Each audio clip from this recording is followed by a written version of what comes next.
The Crypto Markets Update is presented by Grayscale, the world's largest digital currency asset manager. So joining us now is Robinhood Crypto Chief Operating Officer, Christine Brown. Welcome back, Christine. Thanks for having me, Lauren. It's good to be here. So, of course, last we spoke, I was asking you what was happening right now in the markets. Have institutions given up on Bitcoin? Are they taking profit? Are they holding off till 2022? What's going on? Why are we seeing this sort of like flatlining over the last few weeks? Yeah, and a little bit like my internet connection while I'm visiting family, I think the markets are dealing with a little bit of uncertainty. And there's been a lot of news in the past few weeks that has caused volatility across markets.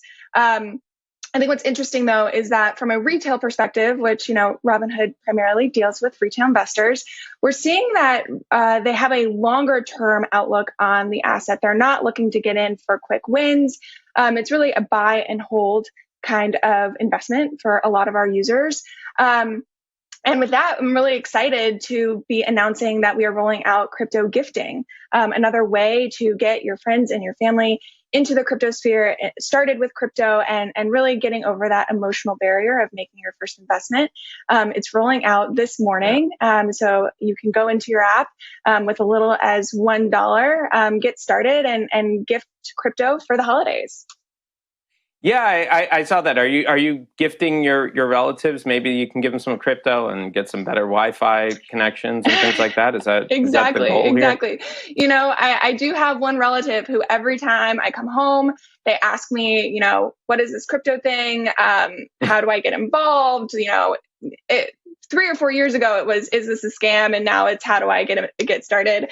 And I think that crypto gifting is the perfect way to really help them dip their toes into it. You can give a $10, $20, $50 gift that they will have in their Robinhood account.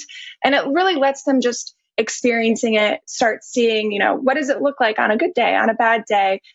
Read the news that we have that is published with every crypto coin that we support, and just get more familiar with it in general.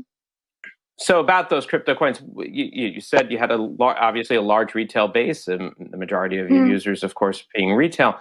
So what exactly, besides Bitcoin, of course, what are they usually buying? I mean, like when you look at their portfolios, the average Robinhood user, what does it look like? Is it mostly Bitcoin? Is it SHIB? Is it Doge? What's going on here? Yeah, so we offer 7 coins on our platform.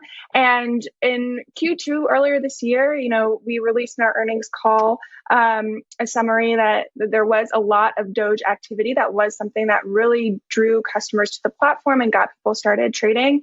But more recently, we're seeing more even trading across 7 coins that we support. So, you also last week you announced the acquisition of Cove Markets. So what do they do, and how is it different than anything you guys currently provide? What are they giving you? What's Cove Markets providing Robinhood and Robinhood customers that you guys didn't have before? Yeah, I'm so excited that we're welcoming Scott Knudsen and the Cove Markets team into the Robinhood family. It's really critical in the maturing crypto markets that we provide quality execution, competitive pricing, beyond just being commission free, which we are. And so the Cove team will be continuing our investment in the space. They're focusing on order routing and order execution programs for the business for now, but TBD in 2022 and beyond. Yeah, speaking of which, I mean, does the crypto side of it, do you guys do pay for order flow? I mean, I know that's a big part of in the equity side. How does it work in crypto, though? I mean, are you working with any of the desks at all and paying for that order flow in order to provide So we have a competitive liquidity program where we have multiple liquidity providers who are streaming prices, and we route users' orders based on the best available price at the time, which we think gets them really competitive pricing. We do receive a notional rebate on that order flow, but we think that this enables us to really, 1, give users great pricing, 2, keep things commission free, and provide great services like our 24/7 phone support and all of the other amazing features that we've been launching recently.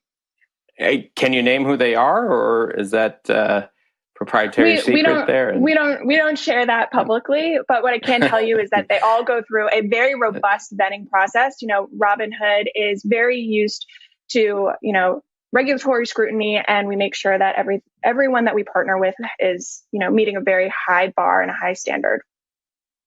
So let's talk about your traders. Who are they? The Robinhood crypto traders. Are they any different than the Robinhood equity traders, the stock traders that we've been hearing about over the past year, going on Reddit and going crazy on GameStop? What's the difference between the two, the equity versus the crypto trader? We see a lot of people that are doing both on our platform, which is one of the big benefits of Robinhood, is that you can, participate in the equities markets as well as do crypto investing. I think where I see a distinction or differentiation isn't so much within our own platform and our own customers, but when we start comparing, folks who are investing in crypto on Robinhood versus the broader crypto market. I think that Robinhood is starting to be kind of this center for retail investing for folks getting started in crypto.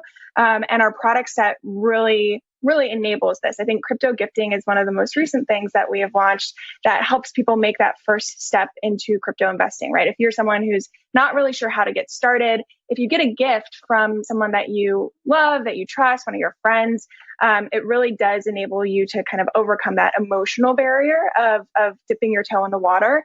But I think our full feature set, from recurring investments, which make it so they don't really have to time the market, to 24/7 phone support, so that there's someone there to talk to if something goes wrong. All of those things are built around our user profile and our customer profile of first-time investors who are just getting started. So now, let's say they do get gifted this. Let's say they get gifted some Doge and they want to spend it at AMC, a very popular stock among your traders. Can they do it? Can they actually spend the crypto, or are they just basically owning an electronic version of it, if you will, that tracks the price of Doge? Do they actually get to spend it and use it and send it to other friends, etc.? So we're actually in the rollout process of our wallets program. It's something that we announced in September. And we've been taking our time, making sure we roll it out safely, so with customer safety in mind. But we just finished our alpha. So we had a handful of customers on the platform testing the wallets product and giving us a lot of robust feedback. We're opening the beta and rolling off the waitlist in January, and should have broad availability by the end of Q1 next year. So what kind of things are you building out? I know you're building out your crypto segment a lot more, kind of separate from what you're doing in equities. So what kind of things do you have planned?